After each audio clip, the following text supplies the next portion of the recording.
Hello and welcome to 7th Circle Gaming. Today on the channel we're going to analyze the game Thaumaturge. We'll start the video in just a moment after a bit of full disclosure. You're very welcome to pause the video and read through these disclosures at your leisure. If however you would prefer not to do that, just let the video run and we'll get right into the analysis.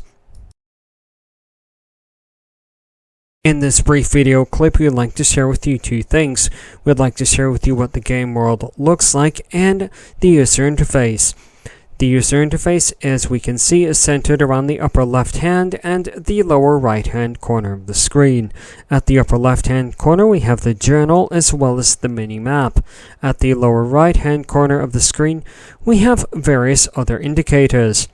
In this gameplay footage we're going to start out by seeing the game's menu system. In just a moment we're going to jump into the start of turn-based combat. And that's all the gameplay footage we have for you on this video, so we're going to move on to our first proper chapter, which is, as it always is, immersion. For immersion, the game has earned a score of 7 out of 15. Just ever so slightly lower than average. The game's presentation and story seem to be doing a lot of the heavy lifting here. The game establishes very early on that it is set in a tumultuous period of Eastern European history, and it leans into the Eastern European nature of its setting. Something that players who have already read the works of Fyodor Dostoevsky or experienced the Metro series should be very familiar with. Following immersion and story are player agency and statistics focus. Ultimately, though, without its very strong Eastern European setting and the story, the game would not have very much immersion at all. For difficulty, the game has earned a very low score of 3 out of 15.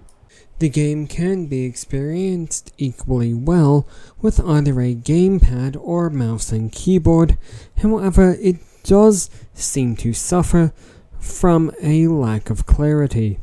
While the game does have a tutorial, players may choose to skip through this and instead learn by doing.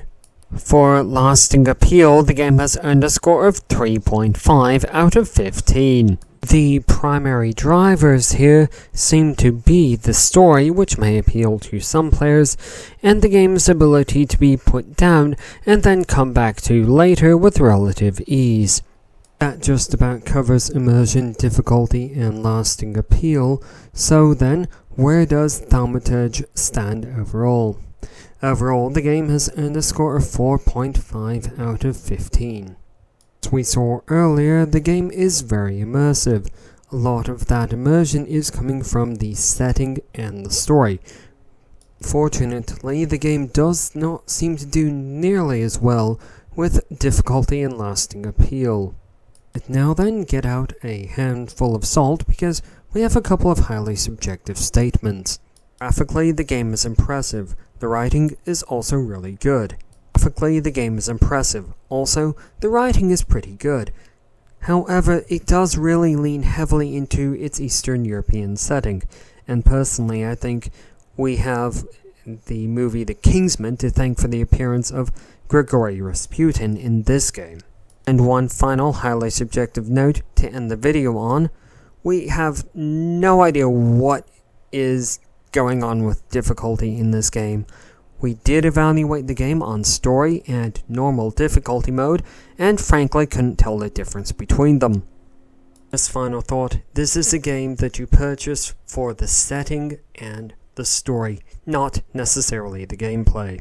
And a hearty congratulations to everyone who watched all the way to the end of the video. We welcome differing opinions and suggestions for additional games to analyze in the comments section below. Until the next video, which is going to be on Star Trek Resurgence, goodbye.